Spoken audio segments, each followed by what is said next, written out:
What's up, ladies and gentlemen, boys and girls around the world? I would like to welcome you back to the Real Talk with Zuby podcast. Fascinating conversations with fascinating guests every time. On today's episode, we have got on a filmmaker, and his name is Brendon Marotta. Welcome to the show, man. Thanks for having me on. It's an absolute pleasure. So I've given a very basic description of who you are and what you do there, but why don't you tell the listeners a little bit more about yourself? Sure. So I made a documentary called American Circumcision, which is about the modern debate around circumcision and the growing movement that believes that all men should have the right to make their own choices about their bodies. And the film is out now on Netflix, Amazon, and Vimeo. And anything you'd ever want to know about that subject, I've probably interviewed someone about it. So I think it's a subject that a lot of people don't realize how big an issue it is. You know, if I told you that there was another issue that affected every man in America, every partner of a man, every parent and child and family, you'd think like, oh, wow, this must be really important and a thing that lots of people are talking about all the time. But it's because it intersects with all of our taboos of, sex and politics and religion and how we treat children, it kind of gets pushed out of the mainstream. But that is the focus of my last film and probably what we'll end up talking about. Yeah, absolutely, man.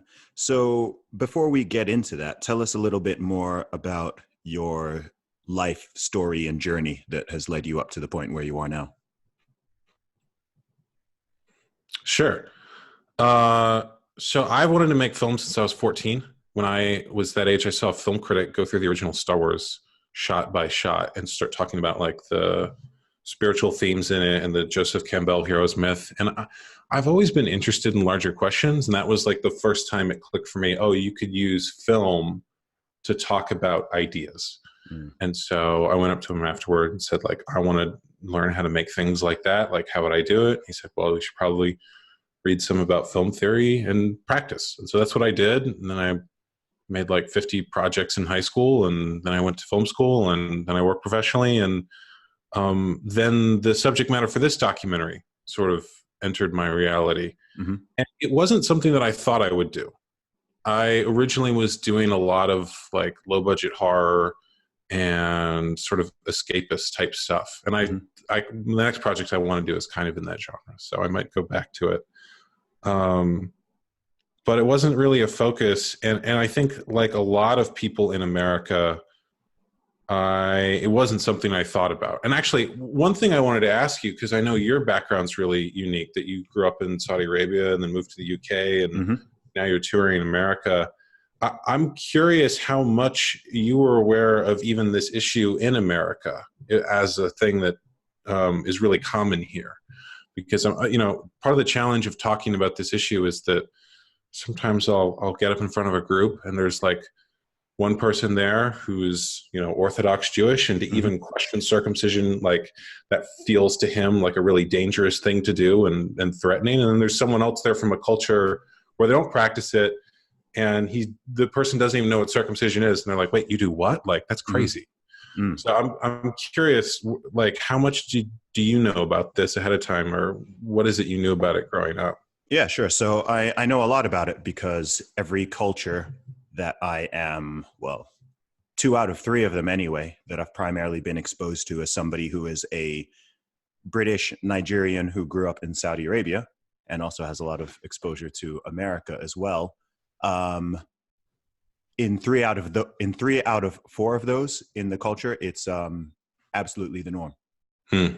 And so the only exception to that would be the UK. So it's something that is done in the UK, but I think in America, it's the norm. I think it's sort of the default in America is what I understand. Whereas in the UK, it's practiced, but it's not the default. And the same goes for the rest of Europe. However, in southern Nigeria, where my family is originally from, in the Igbo culture, which is where my family is from, it is absolutely practiced, both for religious and cultural reasons. In Saudi Arabia, I believe it's the norm there. In Islam in general, amongst Muslims, I do believe that that's their norm as well. And then also in America, I'm not sure exactly. I don't know all of the history of it. I'm sure you can explain some of that. but my understanding, just off of what I know of, I'm sure I saw some statistics about it and stuff a while back. So I think in America it is the norm. So I've got a decent, I've got a pretty good understanding and some varying cultural perspectives around that. So that's my own position. You probably went into this with more understanding than I did when I first discovered the subject matter. Because when in America, because it is done to newborns, most people don't think about it. Mm-hmm. And in Islamic cultures, I know it's often done as a coming of age ceremony. So it's done with when the boy is older. So there's at least some conscious awareness of it. Whereas in America, unless you can somehow see a picture of yourself or something from when you're 1 day old, you don't really have any physical experience with what the intact body is like. Mm-hmm. And so I think like a lot of Americans, I didn't think about it when I, initially.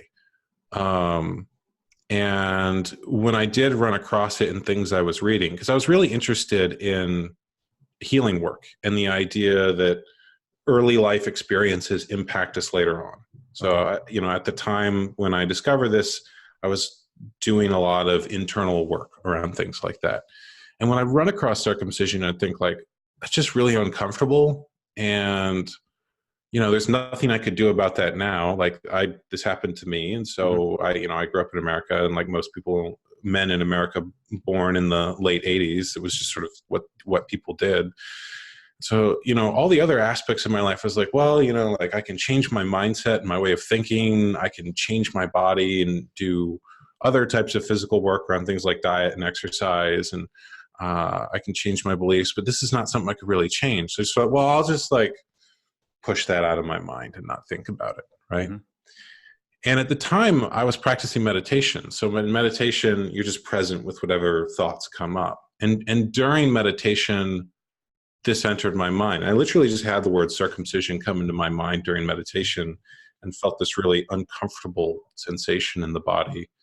I was like, okay, some part of my consciousness wants me to look at this. And that was the impetus for doing the research that eventually became the film. Okay. So when I started doing the research, there were a whole bunch of things that basically I'd been taught culturally that turned out not to be true. Mm-hmm. And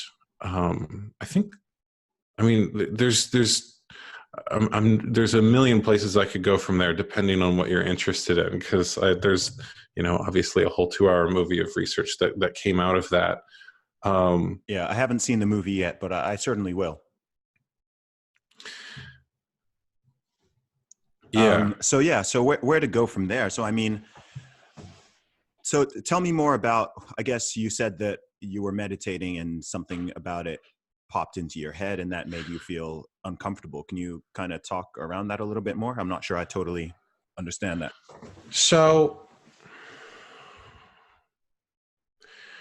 this is one of the ways that I frame it. There is one of the things that I learned when I started researching was that the procedure in America was often done without anesthesia, because doctors believed that infants did not feel pain. So that you could just basically, they would do like open heart surgery on infants with no anesthesia. And as you can imagine... Sorry, what time frame is this in? Or this is like up until, the Taddeo studies on pain weren't published until 1997.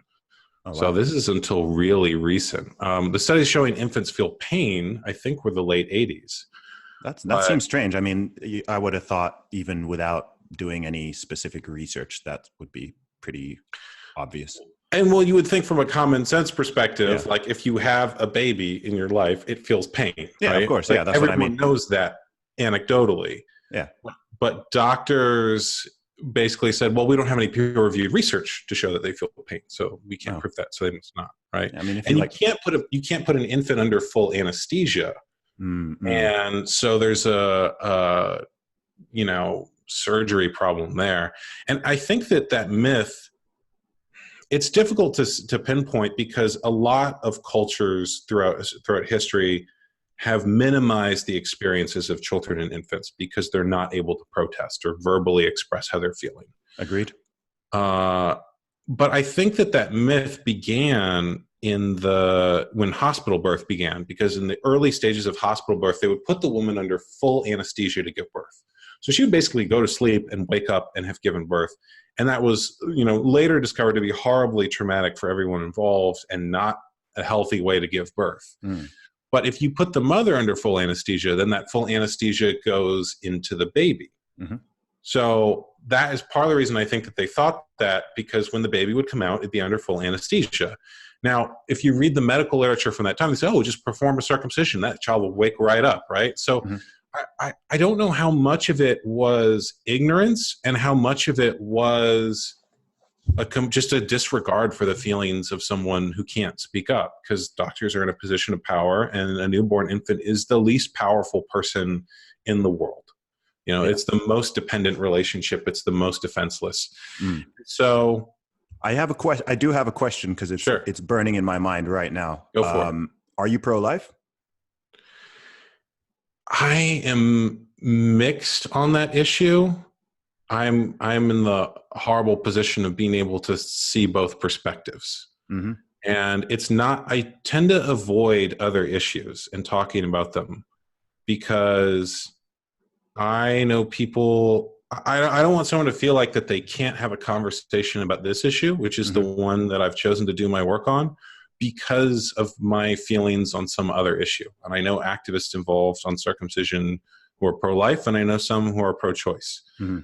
I guess the reason I'm asking is because as someone who can see both sides, full disclosure, I'm absolutely very, very, very strongly pro-life.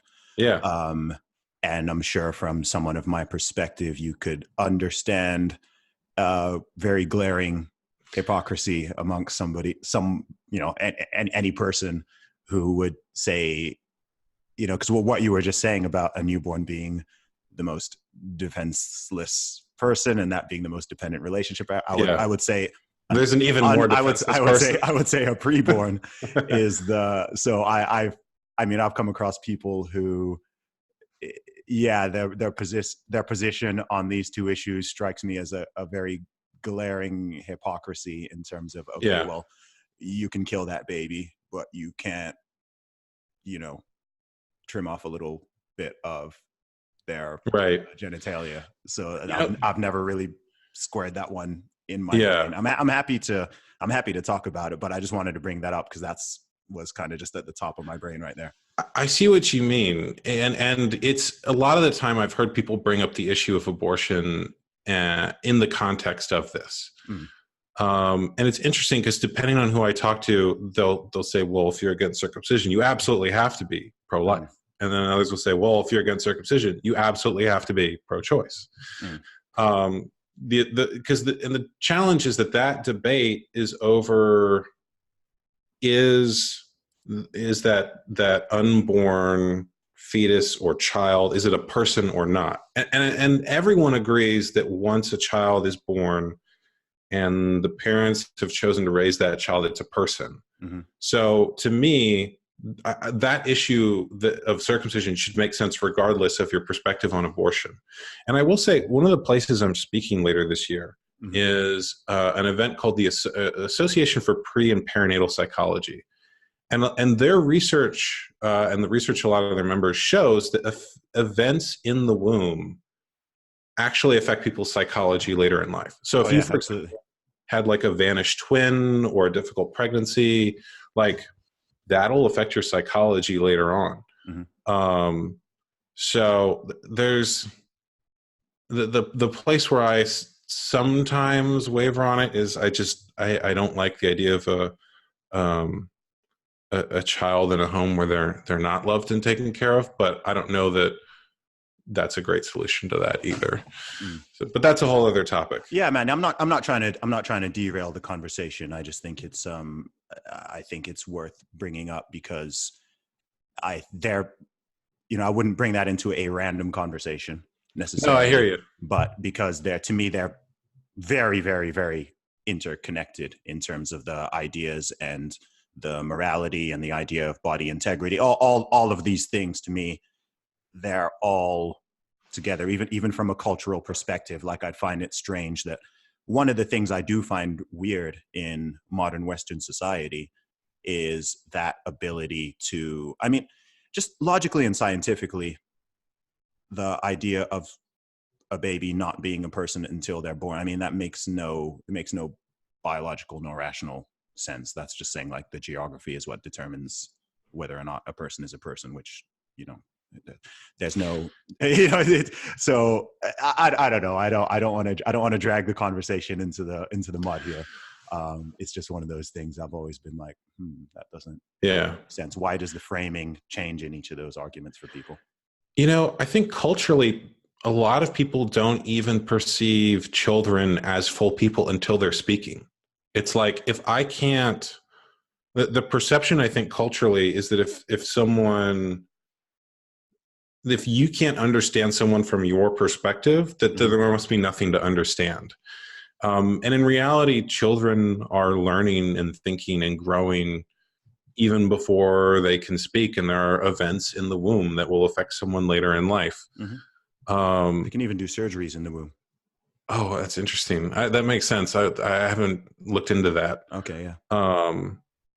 But what you know, originally we got on this because you were asking about the experience that brought me to this issue. Yeah, go ahead, man. Don't let me take the conversation away. One of the things that I've heard from a lot of people in the movement is that they have had experiences where some piece of the trauma of circumcision surfaces later in life. And there's a great book, I think it's called The Body Keeps Score. Mm-hmm. I think there might be another one called The Body Remembers. And it's basically the idea that pre-verbal memories or pre-verbal experiences, things that happen before you're at the age where you're speaking. So it could be infancy, it could be earlier. Actually, you may not remember them consciously. You may not have a narrative memory about them the same way that you could tell me about what you did yesterday or how your show went or whatever happened. But you do have a pre-verbal memory, a memory in the body, a sensation that stays with you. Mm. And it's very similar to the kind of memory and thinking that animals have. So if you come home, your dog is happy to see you. Now, you couldn't have a conversation with your dog. Your dog couldn't explain to you, the intricacies of how it sees the world, but it knows, it has an association in the body between you and some kind of happiness or happy to see you, like the energy that comes from that dog. And similarly, if you were to beat your dog, and you were to reach for the thing that you beat it with, it would flinch and it would be nervous to see you. And if someone were to, beat their dog and say, well, he won't remember it, he can't articulate his feelings, you'd think that person was a monster. Yet when we treat children the same way, people will accept the argument and say, well, the child can't remember it and can't talk about it, so it must be fine.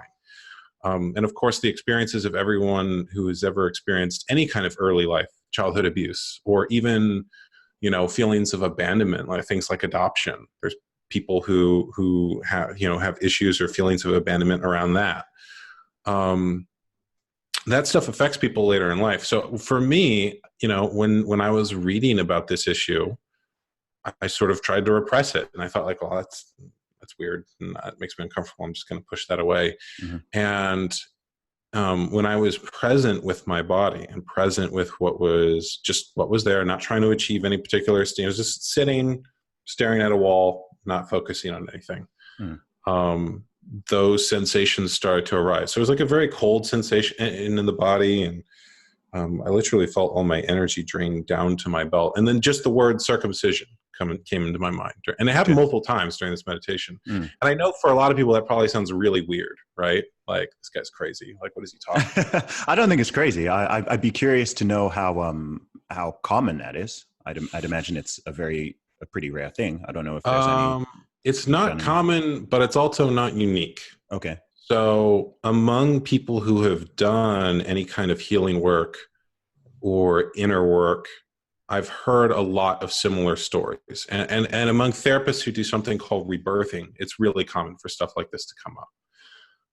And it's interesting because I've seen video of that where, people, when they go through like a experience of a type of therapy where you basically relive your birth, they'll make the exact same faces that infants make during birth, even if they've never seen that experience. Interesting. Uh, I've never heard of rebirthing. That sounds that sounds curious and bizarre, but interesting. It's a whole interesting world. Go down if you're interested. And I sometimes I hesitate to talk about this because the argument around circumcision, like, you don't have to accept anything that I'm saying in order to accept the idea that people should be able to, make choices about their own bodies, right? Yeah, sure. I'm just listening, man. I'm just listening. I'm curious.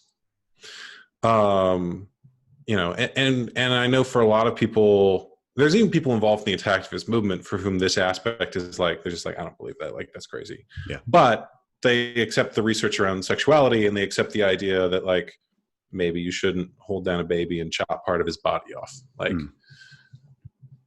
that is something that I talk about because from my own personal experience, I feel like I've gotten a lot out of doing healing work like that, and that's like been very profound for me. So if you're curious about my personal story, that comes up. But if you're just looking at the issue, I don't always necessarily talk about that. I got you, man.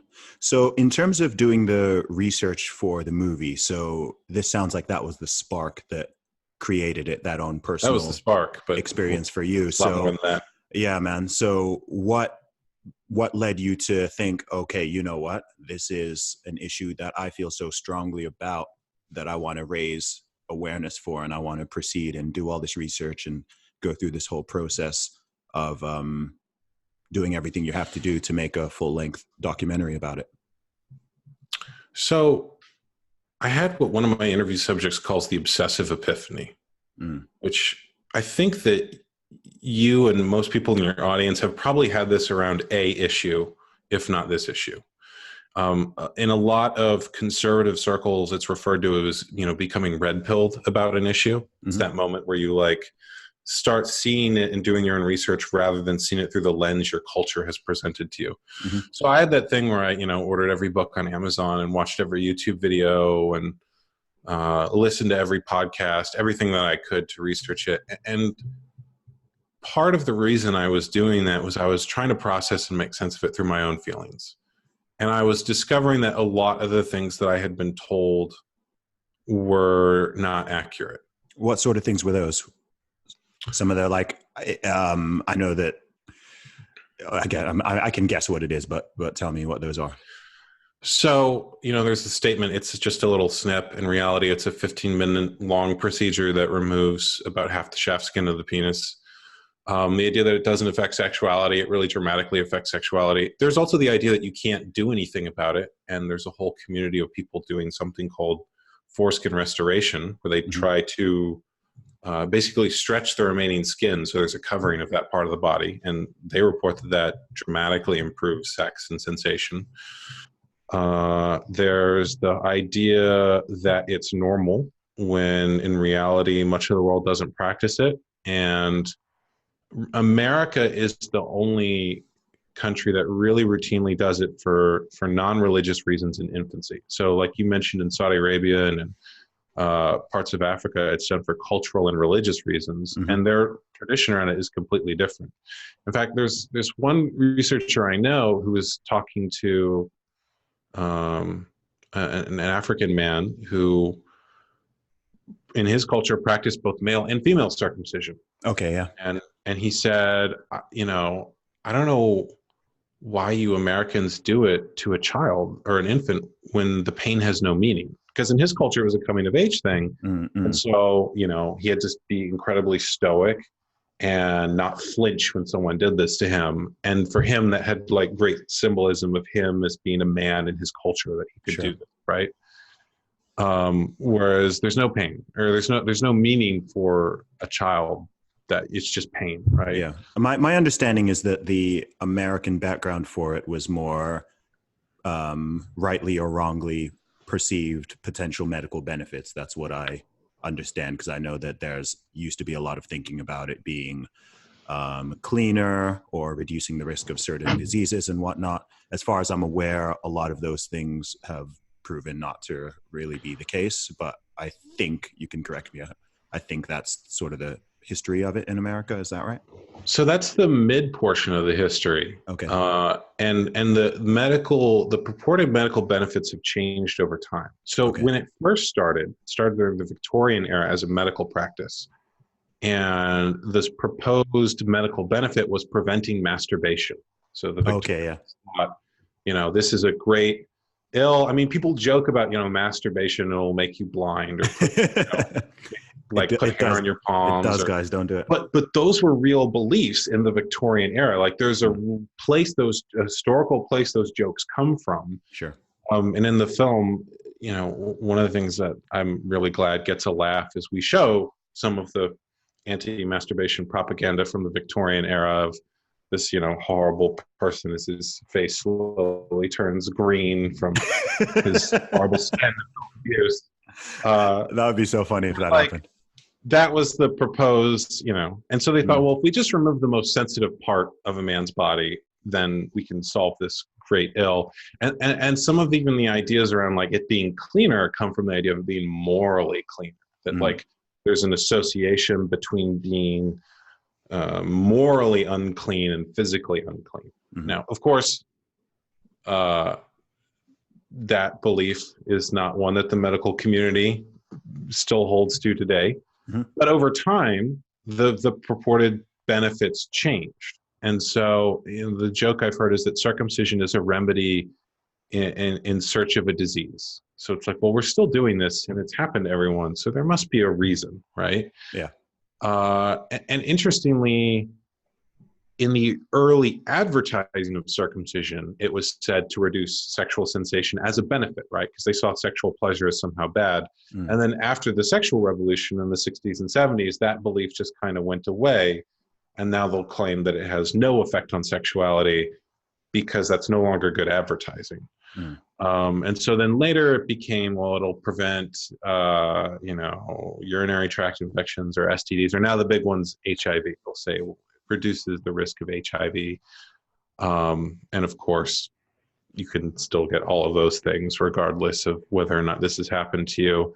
And part of the challenge is, I can go really deep on the research of all of those. Like in the first edit of the film, the sequence on HIV alone was an hour. And like, we can go really deep on the data, but it all sort of sidesteps the question of, do you even have the right to do this to someone? So like, if you think it has a lot of benefits, then like you can go out and get circumcised. No one's stopping you.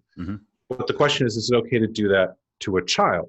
You could prevent all breast cancer if you just remove women's breasts when they were infants. But like if someone proposed that, you would think like that's really weird and someone should probably make sure that crazy doesn't do anything. Yeah.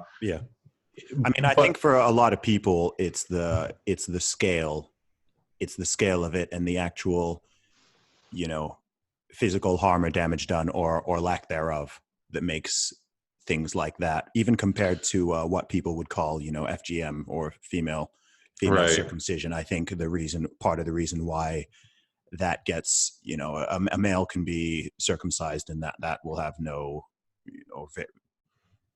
realistic, like almost no real impact on them in 99.9% of cases in terms of their fertility or their health or their well-being or their general happiness, relationships, anything like that. Whereas my understanding with something like FGM is that it's the actual result of it is a lot more damaging and distressing in far more cases. That's my understanding of it.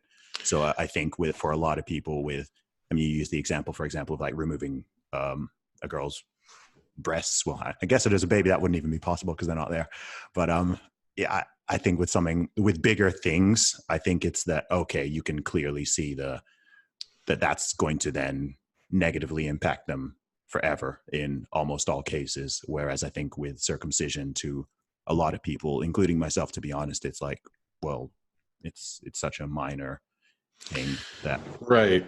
Yeah, that's the perception, is that the part removed has no value and that no harm is done by removing it. Yeah. And there's also sort of a cultural bias in that perception. Because, if you propose like removing a child's earlobe, like even that would make people a little uncomfortable, but which has more function, the earlobe or the genitals, right?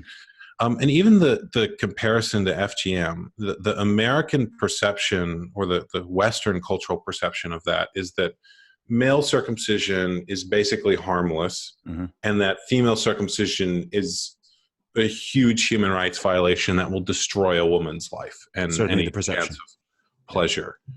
And I don't think the research shows that.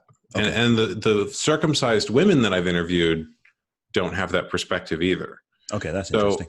Part of the challenge is, if we're talking about the human rights or the emotional impact, it's the same in both cases.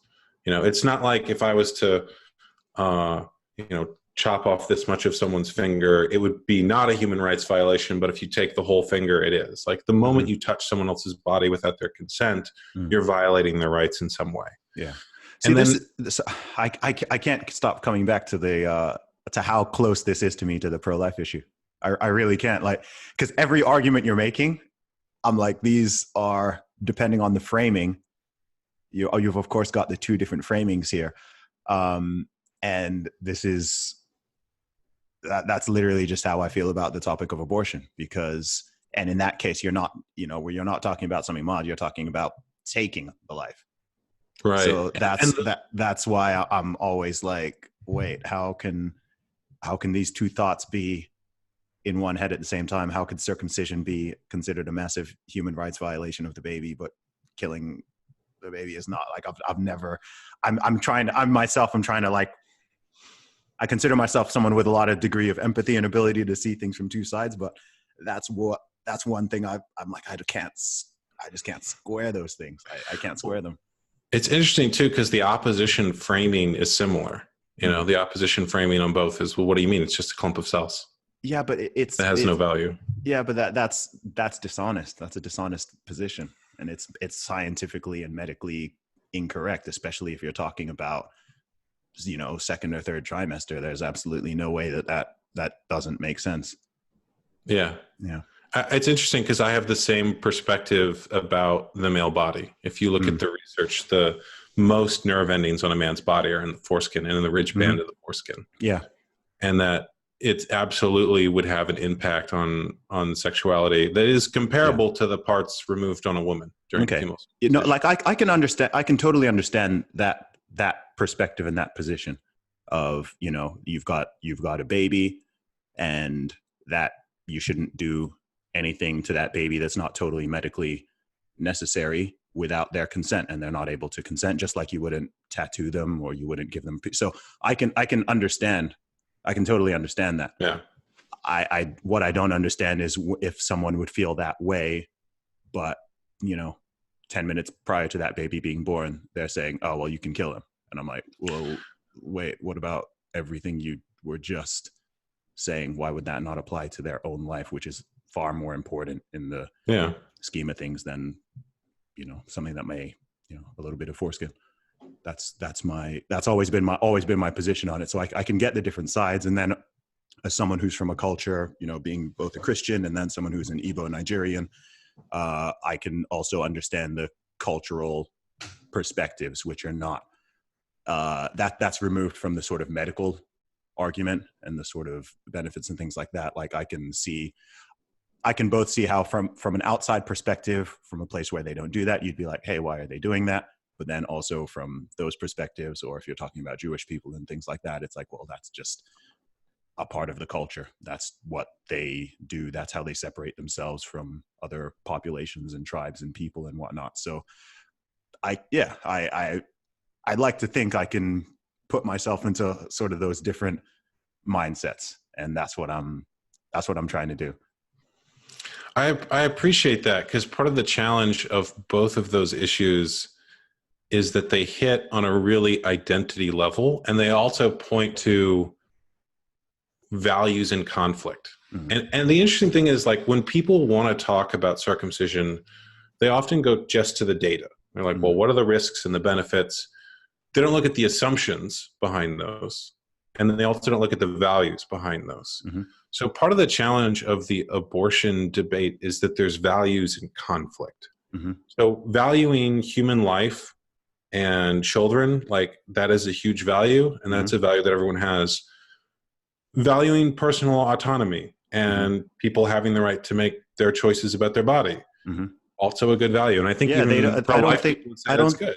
Yeah, I don't think they see with me the framing. My issue with the so-called pro-choice positions and arguments is that, you know, with any other issue, I would be totally agreeing with that. But when it comes to killing another human being, I can't be. You know, I just can't be. If you're saying anything else, I'd be like, yeah, you know, I'm with you. People can do what they want with their bodies. People can, if you want to go and tattoo a barcode on your forehead, I don't recommend it, but you can do it. If you want to go and remove, you know, one of your limbs, again, I highly don't recommend it, but you know, technically, legally, I'm like, whatever. But as soon as that involves harming or killing another person, then, you know, that's where that's why I can't be pro-choice in the abortion debate. Like, the only way that I was ever able to be was when I, kind of like you, I guess, with this situation, is when I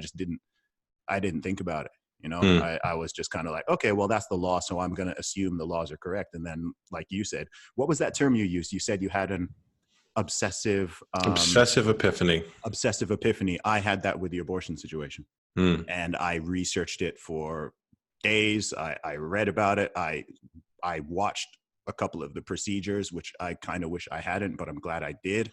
I looked at this thing and I was like, well, I can't support this, right? To support this, I either have to pretend that this is not a human being, which is just logically, biologically, everything doesn't make sense, right? It just doesn't make sense. Or I have to accept that, you know, sometimes it's okay to kill an innocent human being. And I'm not comfortable with either of those positions at all. So I was like, wow, that's really what made me become very staunchly pro-life. So just to use that as a parallel, I imagine that's kind of the same sort of process. Kind of went it's through very similar to the stories I've heard from people, you know, even down to like watching the procedure as being a moment that's both very traumatizing and something that makes them think they need to take a stand on the issue. Yeah. So, I mean, to give you my own, I haven't really shared my own, I guess, personal opinion on this particular topic of circumcision. I mean, my view of it is that I totally understand and empathize with your perspective, and also agree with it to the degree when you take it out of any kind of cultural framing, shall we say. So in a country like the US, like I said, it's very different from the UK and Europe as far as I'm aware, and the fact that it's something that's kind of just done by default. Yeah. And I don't necessarily understand why people would do that. For people who are from cultures and religions where that's just an important mandate or cultural idea, I kind of, how would I put it? I support it from that perspective. I don't necessarily support it from something that's just done arbitrarily by default. I don't know if that makes sense. It does. Yeah. Yeah. So your perspective is that it doesn't really make sense to do in the medical framing, but in a certain culture, there might be a tradition or reason that they want to do it. Exactly. So I wouldn't go around trying to convince Jewish people or Muslim people or certain sects of Christianity or whatever that they shouldn't do that. But I'd also, if someone is not from one of those cultures or backgrounds, I'd wonder why they're doing it just kind of blindly without any of those considerations, if that makes sense. So I don't know if that's some kind of, I think that makes sense, but that's always been my position on it. It's interesting because you're pointing out another values in conflict. So I have a number of Jewish friends and a number of Jewish people I interview in the film who say, I didn't want this done to me. You know, my parents had a particular belief system where they thought they had to do it, but that's not the choice I would have made for my body. Sure. And they would say, you know, I have I have rights too. Like, just because my parents have a culture or religion that has a particular belief doesn't mean they can impose that in a permanent way on me. Mm. And it points to, similar to the other debate we were talking about, values and conflict. So again, human autonomy and the right to your own body, so high value. And then culture and tradition and belonging is also something that people value.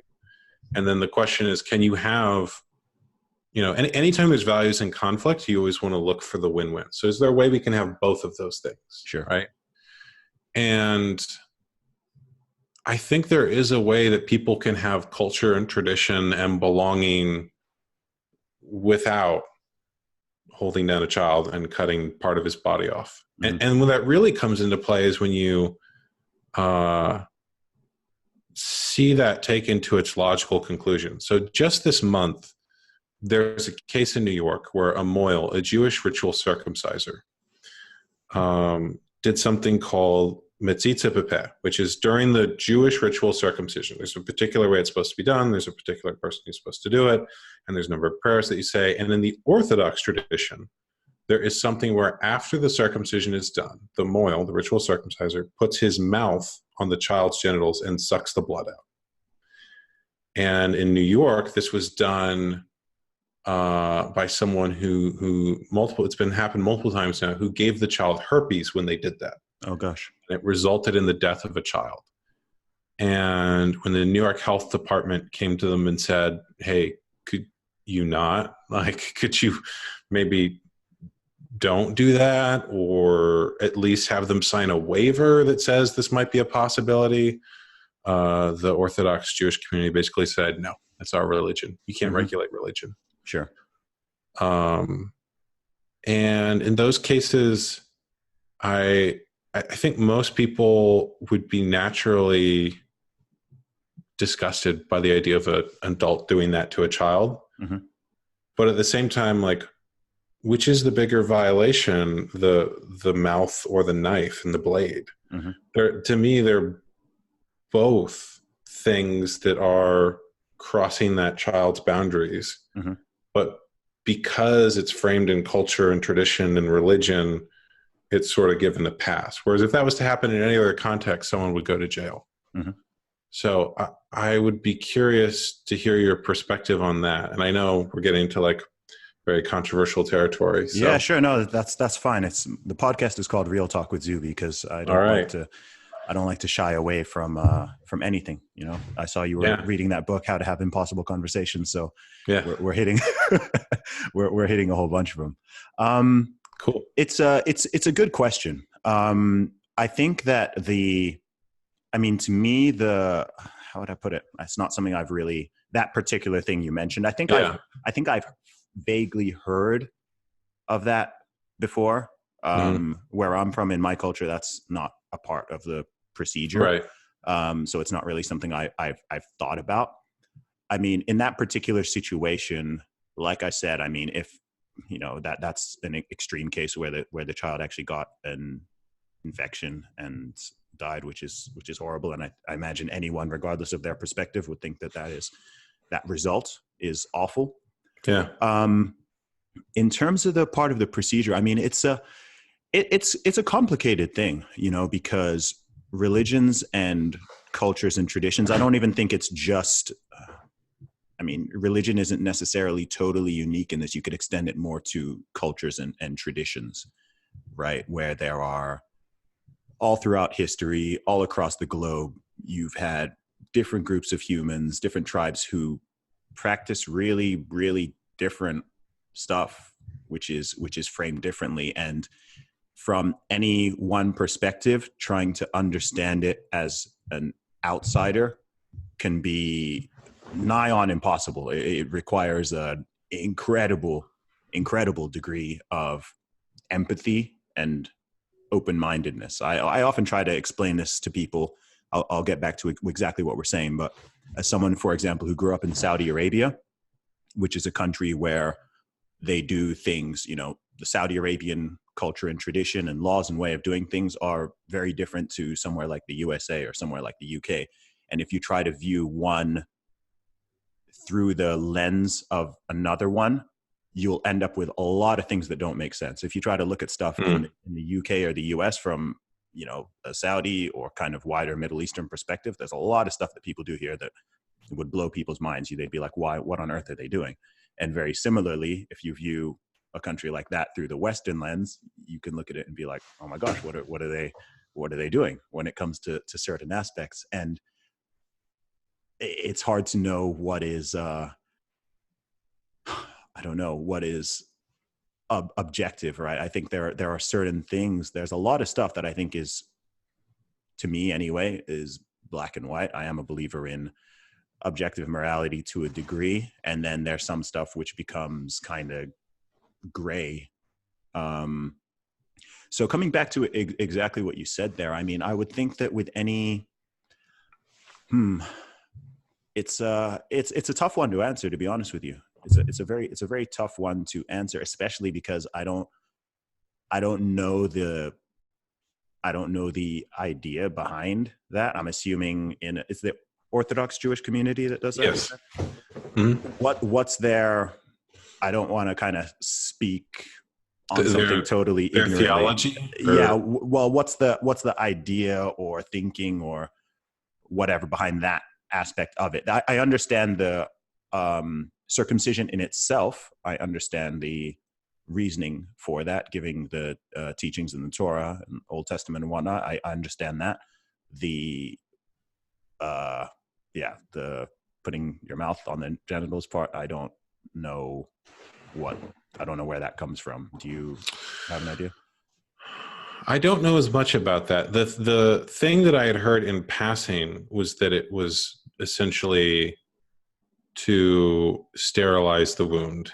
Okay. And that was the stated reason. If you wanted to go deep into the theology and symbolism, I don't know everything about that. And sure. I'm just familiar with the sort of covenant aspect.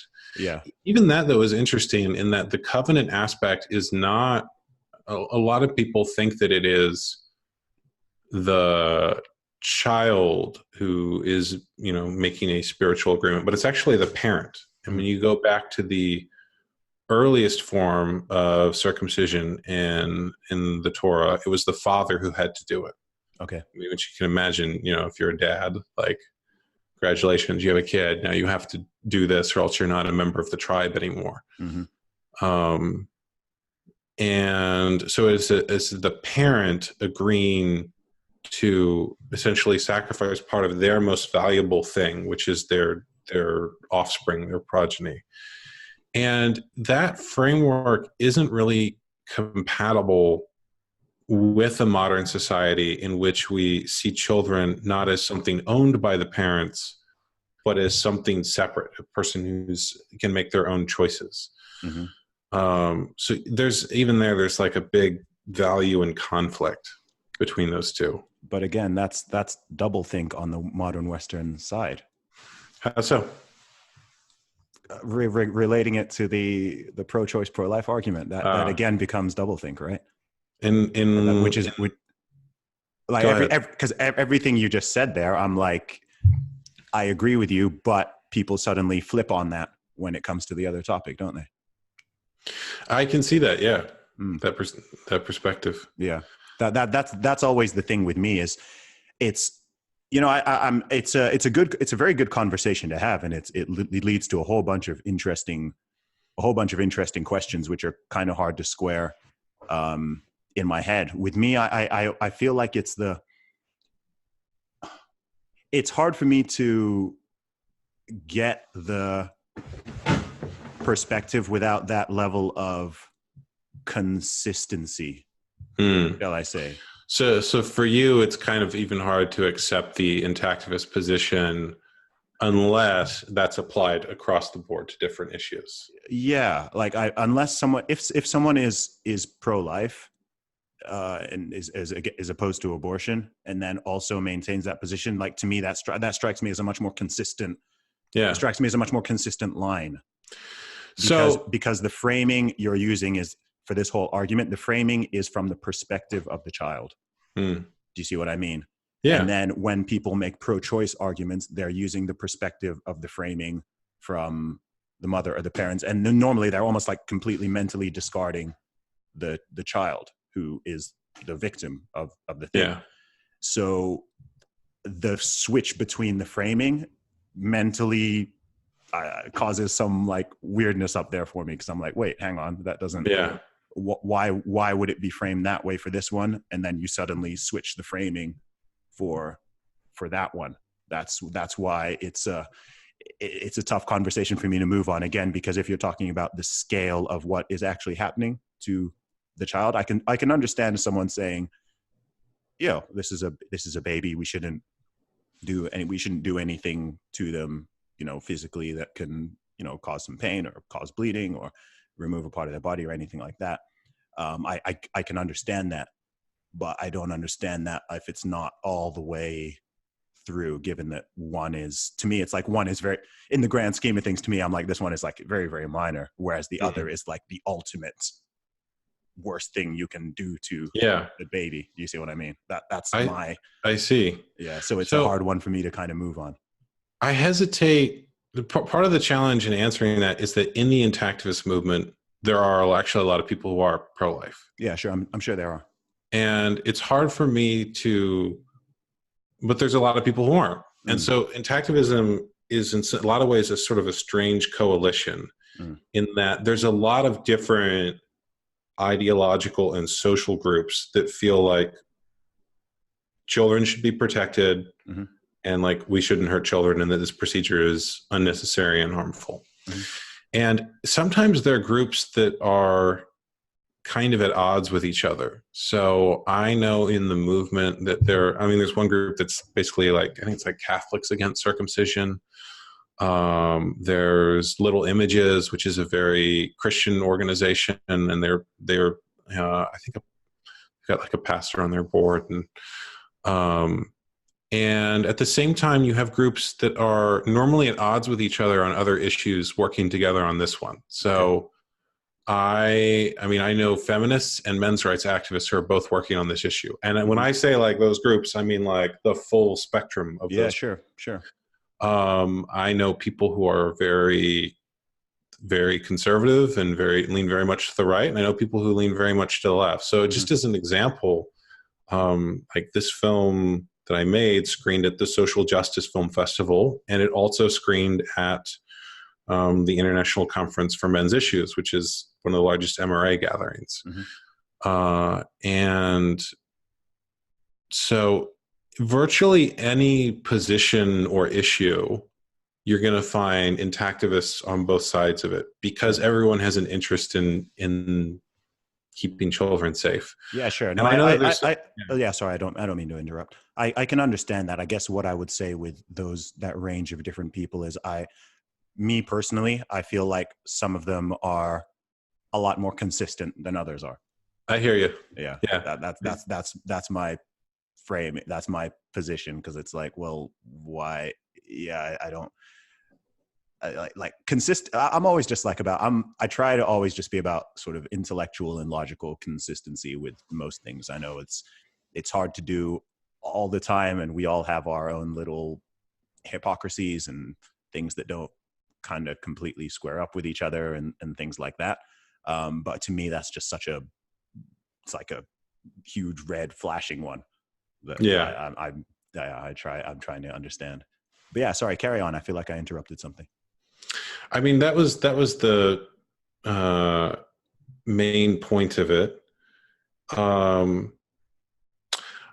One of the, this is part of the challenge of these issues, is that on the one hand, they're very simple on the level of abstract principles, right? Like people have the rights to their own body. Like, don't hold down a baby and cut part of their body off. Like if I, absent the word circumcision or the social context, if I told you I made a film that said like you shouldn't cut parts off of babies, you'd be like, well, yeah, obviously. Like, why'd you even need to make a film about that, dude? Yeah, sure. But the difficulty is that culture and identity doesn't always conform to that. And one really interesting person I interviewed in the film was a woman who came from Sierra Leone, or her family was there. She was born and raised in the United States and went back there when she was in college and had female circumcision done. Okay. And she makes all the same arguments American men make. She says, I'm fine with it. Mm-hmm. I'm healthier. I'm cleaner. It's my culture. It's my tradition, my sex life. She even says like her sex life is better afterward. Okay. And it's interesting because when I show that to Americans, first of all, they're shocked. And then second, they say, well, maybe she's okay with it, but she did that as an adult. Mm-hmm. And so she should have had a choice. Yeah. And that's kind of the argument that activists are making around male circumcision in America. Mm. And I can understand, I understand the mindset of someone who would want to do that as an adult, as a symbol of their culture. Sure. It fits a lot of circumcision rituals when they're done in coming of age traditions, fit the profile of what you might call hazing. We're going to do this really brutal, intense thing, but you have to go through that in order to belong to the group, so that belonging to the group has some social value because you paid such a high price of admission. Mm-hmm. The difficulty is when that's applied to an infant or a child, and like that doesn't have the same meaning, and they might not have chosen to, or sure. when it's framed as like your family and your tribe isn't going to love you unless you've had this done. Like mm-hmm. that's the other, even when I see it at like, in some cultures, it's like age 6, it's like, how much agency do you have at 6? And like, can you really say no to your family? Yeah. I think, this brings up, a lot of interesting wider issues, which is, I think, kind of expanding the conversation a little bit. Let me throw an idea out here. I think one thing that makes stuff like this really complicated based on, I guess, both geography and culture and religion and things like that, is that I think it's important for people on all sides, wherever they sit on this debate or other issues, is to understand that the hierarchy of values in different countries and cultures is different. Mm. So in the Western world in general, especially somewhere like the US, the idea of individual freedom, liberty, and autonomy is, I'd say, the apex, really. That's kind of what America is founded on. However, in a lot of other countries, particularly in parts of Africa or the Middle East or Asia or perhaps even South America, that is not the ultimate value. Right. So based on the sort of American framing, that totally makes sense. But you might have another society or another culture or another tribe where they much more value group identity or belonging to a collective or following certain mandates or dictates. Those things massively override the idea of personal bodily integrity or autonomy, for example.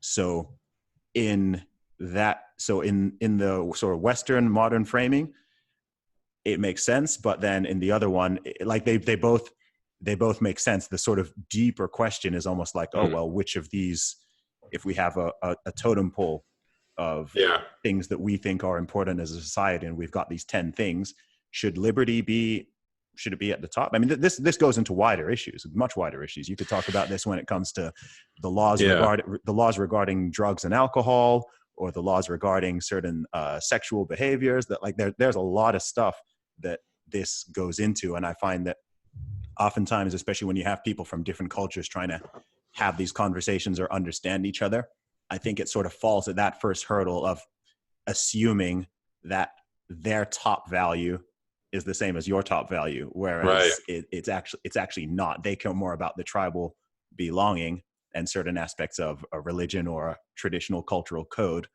than the idea of personal freedom or something like that. What do you think of that? I so appreciate you bringing that up, because I think that aspect of the issue is what's kept me interested in it for as long as I have. That this, I think, one issue, which in the media is presented in such a surface way actually reveals everything about your values and identity and what you consider most important. And, I'm really glad that we're talking about it, because very often the conversation in the media around it is like a soundbite. Like, I think it looks cleaner, or I like it.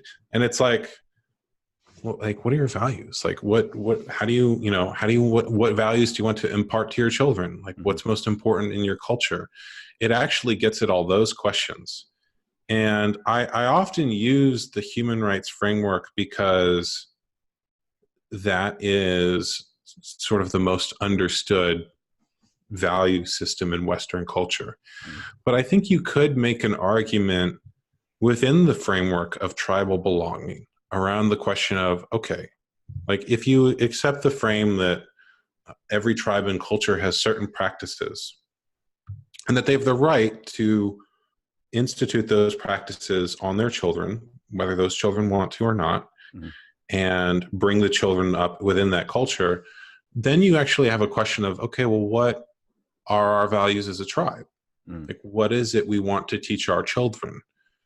And that is almost the idea that tribes and cultures could change is a question that I think a lot of people don't even explore, because when the question of circumcision comes up, if someone's considering banning it, it feels like it's an attack on the tribe or culture, rather than the question like, well, what kind of culture or tribe should we be? So going back to Judaism, I know a lot of people involved in the anti-activist movement who are Jewish, who practice something called Brit Shalom. And Brit Milah is this Jewish naming ceremony with cutting, and Brit Shalom is the Jewish naming ceremony without the cutting. Okay. So the idea of it is, they still want their Jewish identity. They still want belonging in the tribe. They still have the same religious and cultural values. What if we had those values without the cutting, without, naming the guest of honor at this naming ceremony? And that has made a lot of progress in the Jewish community, because if you talk to a Jewish person and you say, I think that this is awful and you should stop, that feels like an attack on their identity and very threatening. Yeah, and also because you're not the authority to that person, especially right. Yeah, like I don't have cultural authority there. Yeah, so. Exactly. I mean, they're like, no, this is the word of God, and there's absolutely nothing that is above that. Yeah. So from someone, again, trying to empathize and come from that perspective, myself being a Christian, it's a little bit different, because I think in Christianity there's more wiggle room on there, because you've got the New Testament, and there's part of the New Testament, I think in Galatians, where it's specifically said that, it's not the act of circumcision in itself that separates a Christian, or will, that's really the most important thing. So you've kind of got a range. I mean, I imagine that like you said, within Judaism, there's a range of ideas around there, but I know in Christianity, it's more explicit in the text that it can be interpreted in multiple ways. So you'll have some Christians who want to do the circumcision. You'll have others who don't, and they've kind of got some backup in the text saying, okay, you don't have to do this as long as your beliefs are right. Right. Christianity is interesting because I think a lot of Christians will say it's in the Bible, and then the debate becomes over the authority of the Bible, which of course no Christian is going to say it's not the word of God, right? No. But if you like I mentioned, Little Images is a really great group on the looking at Christianity and circumcision. And if you look at what the New Testament says and say, okay, well, it's in the Bible, what does the Bible actually say about it? The Apostle Paul in the New Testament says that it's basically uses the word mutilation to describe it, and says that it doesn't benefit Christians. What he says is that what matters is whether or not you have faith, and that it's faith that defines whether or not you're saved, not trying to keep the whole of the law. And even then, the role of circumcision in the the Old Testament or the Torah is not something I think a lot of Christians understand. So, you say, well, you don't have to keep the law, but most Christians go, well, I mean, there's a lot of good stuff in the law. This, even though Christ would be willing to save someone who's a murderer or a thief or something like that, it's still not a good idea to do those things, right? Yeah. And so, you say, well, you don't have to keep it. It's like, but I probably should, right? Yeah. As much as possible. But the role of circumcision in Old Testament law is a little different. Mm-hmm. So circumcision in Genesis is presented as a blood covenant.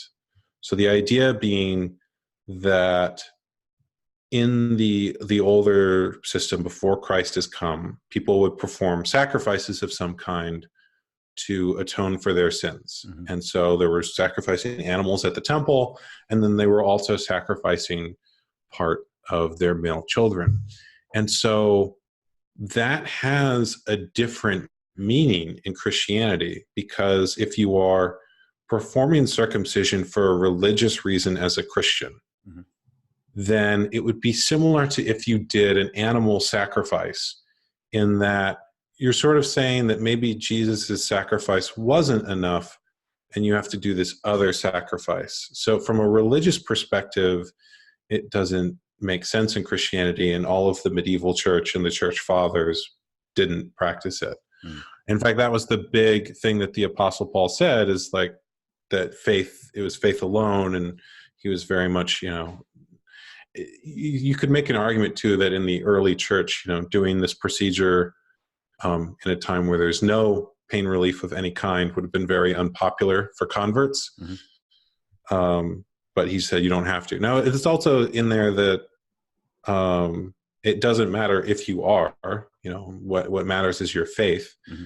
But as far as doing it to your children, there's an argument to be made that would be essentially a denial of faith in Christ, of saying like, well, we still have to do this other sacrifice because maybe Jesus wasn't enough. My understanding is that it's more from less the sacrificial perspective, as far as I'm aware, that most people, I think in a modern sense, would do it. I think it's more of the idea of separating themselves from other people. I think that's also a key part of how it was described in the Old Testament, as that was specifically for Jewish people. Like, look, okay, these are all the other people of the world. This is part of how you will behave and segregate and separate and recognize yourselves. I think that's would I be accurate in saying in Judaism that's one of the main? It's definitely one of the functions. Mm-hmm. And part of the challenge of understanding it is that different cultures, and even the same culture in different time periods or different people, are going to frame it differently. Yeah. So, if you asked 20 Americans why they say the Pledge of Allegiance, you're going to get 21 different answers, right? Yeah. Even though it's like this shared cultural tradition that children have to do in school. And that's going to be true of every tradition in every culture, that people will have slightly different reasons as to why they're doing it or why they think it's done. Mm. So in Judaism, in the original text, it's a sacrifice, but it does have other functions or aspects in the culture depending on the time period. Because again, you're talking about, like 3,000 years of history. Sure. So there's going to be different perspectives on it at different times. One of the ones that activists talk about is Moses Maimonides, who's a rabbi who basically said explicitly it's to reduce sexuality and sexual pleasure. That is somehow, we don't want people to focus on the carnal. We want them to focus on God. So reducing that is the purpose. Mm-hmm. And I don't think that is the perspective in all of Judaism, or maybe even most of it. Mm-hmm. But that's what I mean by you talk to different people in the culture, and one will say, well, it's just to separate us from other peoples. And someone like him would say, well, it's to reduce sexuality. And then in the original text, it's done as this sacrifice. It's part of the challenge of when you're talking about culture, is that I think people have the idea it's all one thing, but it's as many different things as the people in that culture. Yeah, it really is. You can split it so many ways. And then even within those divisions, even with religion itself, right? You can take Judaism, and then you've got these different branches, and then within those branches, you've got more. Same with Christianity, same with Islam. Yeah. In fact, some of the most divisive and historically aggressive lines towards each other are within those same religions, right? You've got in Islam, you may have Sunni and Shia, and lots of the fighting and the terrorism and the wars and whatever are between them, between Protestants and Catholics, especially in the past. Not as much now. You've had a lot of fighting and killing based along those things, and it's like you're all Christians. Like, what are you doing? Right. But it just shows how it kind of comes back to that idea of human beings just being tribal ultimately. We're tribal in a lot of different ways. I just think that's something that's part of, we're just wired in our biology and DNA, and how those tribal lines are divided, whether that's religiously or geographically or politically or racially or whatever. Humans have an incredible way to focus on what is different between us rather than the commonalities. I mean, you can go to a country where people almost all look the same, and even then, the people in the East don't like the people in the South, or that tribe doesn't like that tribe. So yeah, it's I think we've gotten a lot better at it in the grand scheme of things, but there's still a way to go. I always say, I think the best thing you can do is try to make the tent as big as possible to include as many people as possible, and hopefully have the divisions that exist along lines that don't lead you to want to hurt or kill each other. If two people want to support different football teams and shout at each other and argue, like, that's all good, but like, just don't club each other over the head or shoot each other because one of you likes the yellow team and one of you likes the green team. Like, that's just silly. Part of the challenge of this issue is that it is a conflict between the values that essentially keep the peace between different groups. That's true. In the sense that, I think human rights law, and that as a concept, was created in some way to avoid tribal conflict of like, okay, well, we might have different beliefs, but we're going to have freedom of speech and freedom of religion, and everyone can have their own belief or system or group that they're a part of, and we'll coexist around that. And part of the challenge of this issue is, if someone says, I don't want you to do that to my body, and you say, but that's my tribe, like, now those two are in conflict. Exactly. And it's the same thing too in cultures that practice female circumcision. They'll sort of quick to point, well, you guys have this practice you do, and there's people who are upset about that, and we have our practice we do, and there's people who are upset about that. Yeah. And in talking to those people, the place they're willing to meet is age of consent. You say, okay, well, can we just do it when they're older, right?